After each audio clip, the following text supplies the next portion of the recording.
Podcast de l'article de Hafid Fassi Firi publié sur l'odj.ma. L'auteur a intitulé son article « L'Algérie vue par le journaliste britannique Roger Cohen, The Times ». Il commence son article ainsi. L'Algérie est un pays détourné du monde, détourné des réalités et enveloppé d'une opacité si dense qu'elle l'engourdit. En Algérie, voilé du monde, le passé et l'avenir sont aussi voilés, terre au potentiel contrarié. L'Algérie repousse les influences extérieures, les changements politiques et une partie de sa propre histoire, écrit Roger Cohen, le journaliste du Times, qui a publié un article où il évoque une oligarchie algérienne cupide, qui saigne un peuple devenu blasé, sous l'intitulé En Algérie, voilé du monde, le passé et l'avenir sont aussi voilés. Roger Cohen compare toute l'Algérie à Oran, cette ville portuaire belle mais négligée, qui tourne le dos à sa baie, référence faite à Albert Camus dans le roman La Peste, qui vivant à Oran, avait constaté que comme il est impossible de voir la mer, il faut toujours aller la chercher. Ce n'est pas une mauvaise métaphore pour l'Algérie elle-même, poursuit-il, car c'est un pays détourné du monde, enveloppé d'une opacité si dense qu'elle l'engourdit. Il a longtemps scellé sa frontière avec le Maroc et n'a rouvert que récemment les points de passage vers la Tunisie après plus de 2 ans. Il réduit au minimum les échanges avec ses voisins et voile ses pouvoirs politiques, dira-t-il en préambule. L'auteur poursuit son article ainsi. Roger Cohen raconte sa visite à Oran quand le président Emmanuel Macron s'est rendu en Algérie dans le but de mettre fin à une partie du traumatisme du colonialisme et de la séparation. Je ne suis resté à Oran que quelques jours, c'est tout ce que mon visa me permettait, et je me suis retrouvé isolé en tant qu'étranger à Oran, une ville de 1,5 million d'habitants. Pour l'establishment politico-militaire sclérosé qui dirige l'Algérie, le tourisme et les investissements étrangers sont suspects, tout comme les théâtres, les cinémas ou les librairies. C'est une terre d'absence, d'un immense potentiel nié. C'est un pays qui se méfie de l'étranger, comme s'il était encore en guerre, raconte-t-il. Et d'ajouter, mon voyage était, en partie, un pèlerinage de Camus à la ville bossue en escargot sur son plateau, mais dans l'Oran d'aujourd'hui, dans les avenues bordées de palmiers et les ruelles jonchées d'ordures, il n'y a aucune trace de lui. Il y a eu autant de fléaux que de guerres dans l'histoire, mais les pestes et la guerre prennent toujours les gens également par surprise, observait Camus dans La Peste. Aujourd'hui encore, les événements lui donnent raison, observe Roger Cohen. L'argent des vastes réserves de gaz naturel et de pétrole, dira-il encore, afflue vers l'oligarchie, qui l'achemine souvent vers sa vraie propriété en France.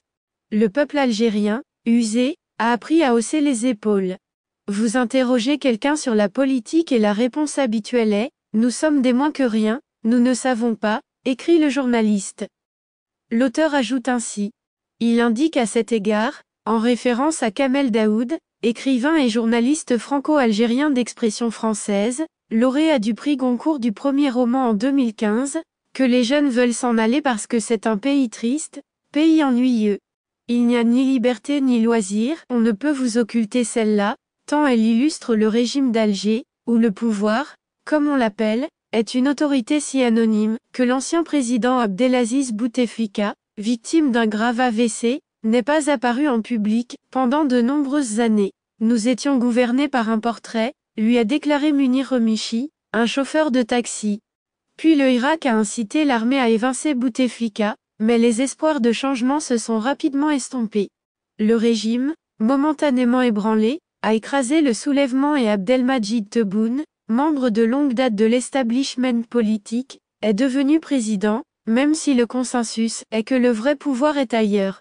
L'Algérie est retombée dans son immobilité coutumière, ajoute-t-il. Roger Cohen qui fait l'éloge du peuple algérien, raconte sa rencontre avec des Oranais à travers ses errances jusqu'à la mer. J'ai trouvé un restaurant de poissons à Oran, où se mêle l'histoire arabe, ottomane, espagnole et française et qui conserve quelque chose de l'ambiance louche, pour laquelle elle était autrefois réputée.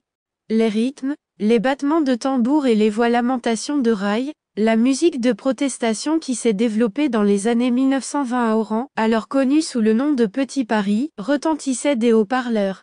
Le calamar frit était délicieux.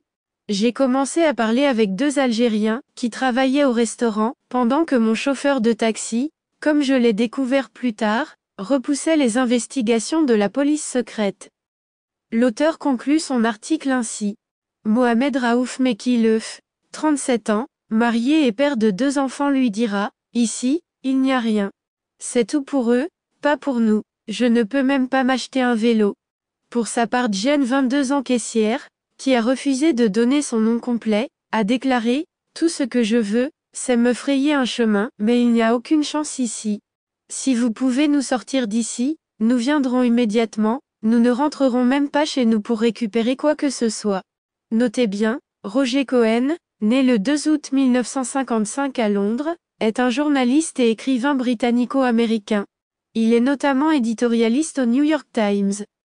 Rédigé par Rafid Fassi Firi et lu par l'intelligence artificielle de l'Odigi Media.